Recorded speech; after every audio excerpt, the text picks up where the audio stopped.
eventually being driven out into Burma around 1960. Largely due to the additional printing of these notes, the additional notes were given in lieu of interest, but directed to specific persons and parties. At the end of the World War II, with Communist and Kuomintang factions at war in China, the international community and the Chinese assented to the gold being placed under the overt control of Indonesian President Sukarno. Sukarno then, on August 17, 1945, came to be known as M1 under United Nations approval No. MISA 81704 Operation Heavy Freedom. This was because much of the world's gold had been delivered into Indonesia and the Philippines. Canada, Australia, Great Britain, India and other British colonies sent their gold to the so-called impregnable Singapore. The Japanese, as per the arrangements agreed to by Hirohito in the 1921 pact between nations made in London, delivered much of this gold to Indonesia, then a Dutch colony, and to Philippines, then of the United States colony, into secret bunkers that had been mostly constructed by the Japanese between 1924 and 1945. This is why the Allied troops in Malaya had no air cover or sufficient supplies that would have allowed them to resist the Japanese. Singapore had to fall so most of the global wealth could be lost into a secret system that made the gold standard redundant and fiat currencies a reality. This gold was documented into accounts through the Swiss commercial bank Union Bank of Switzerland, placed under protection of the Swiss Attorney General, registered through the Swiss National Bank into the Bank for International Settlements International Collateral Combined Accounts, and then from within the BIS block to form the institutional parent registration accounts of the Federal Reserve System. Later President Marcos of the Philippines was appointed and held the position of M1 until 1987, and then the position was transferred to Dr. Ray C. Dam, in October of 1987, under legal decadency to air. RCD 1087 Far East Entire with formal power of attorney and assignment of Indonesian assets signed by Sarana Zatili, holder of the assets on behalf of the nation of Indonesia as assigned by President Sukarno, in 1992, Dam's authority later promulgated January 20, 1995. Dam proved to be impossible for the entire system to work with, either because he refused to allow those who placed him in authority to steal, or because of his personal arrogance. Difficult to know which is correct, and his authority over the institutional parent registration accounts set aside, and the system reverted to the three nations who had controlled these accounts since World War II, United States, Great Britain and France, who systematically and illegally subverted the established system since 1996.9. From this we can see that there are two functional operations. One was ownership and depository control by the owners of the gold, and the other a control system set in place to administer and control the collateral combined accounts as an independent arbiter. Ownership rights are held by the signatory to the depository accounts in commercial banks, and control rights have been held by M1.10. So it was that the entire world's supply of bullion and coinage gold was withdrawn and fiat currencies became the order of the day. However, underneath the notes and money issued by the Federal Reserve was the underlying wealth within a centralized system that nations was intended to be used equitably, but bankers determined they would use to raid national economies. 11.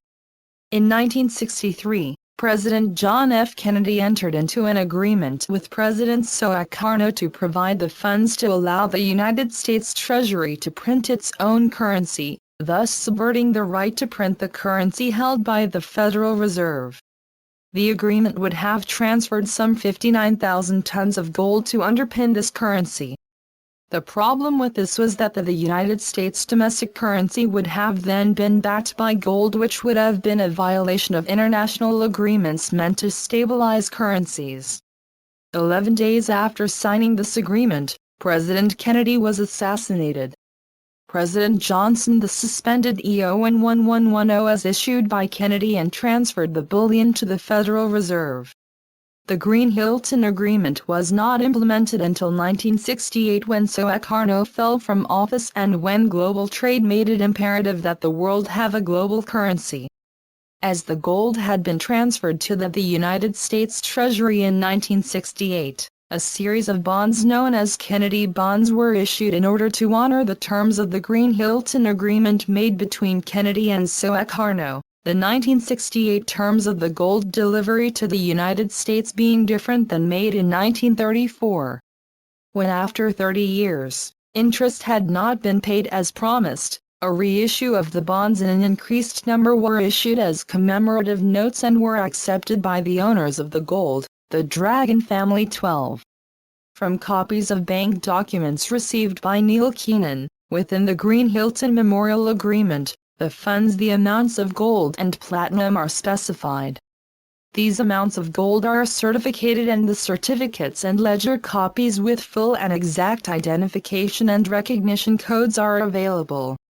These certificates are further proven by the bank reports, copies of which are now held by Neil Keenan. The truth of these instruments can be vigorously defended through documentation in our hands and further through interrogation of the black screens where the off-ledger collateral is held, together with an interrogation of the gray and blue screens where we will find enormous fraud from the illegal use of these assets. 13.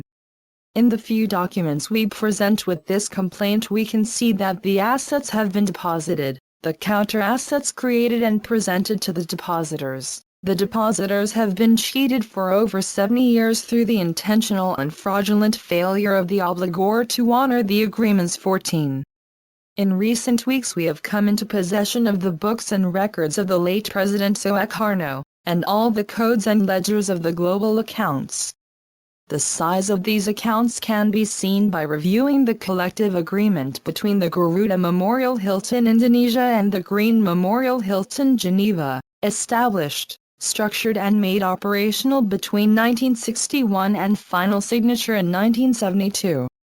Under this agreement the assets of the international collateral combined were established and brought forward, then, within a short period of time misused to change the operating systems of banks. 15. Reviewing these books, we can now see that banks set aside the notion of operating under the charters they hold as banks. Instead of being banks they became like very poor casino operators and traders, selling what they do not own. The records in our possession, signed and registered by the receiving and managing commercial bank, show the underlying funds in numbers and amounts that stagger the imagination. The Green-Hilton and Garuda Memorial Agreements demonstrate clearly the value of the global account system. A. Gold and platinum deposits ran into millions of tons. B. 1934 series Federal Reserve System bonds, notes issued in 1928. Kennedy bonds ran into quadrillions of the United States dollars. Dragon bonds are all recorded and acknowledged within the Green-Hilton and Memorial Hilton collective agreements. Both assets in the form of bullion surrendered to the global accounts through the United States government and then entrusted to a private corporation, the Federal Reserve System by Benjamin Fulford.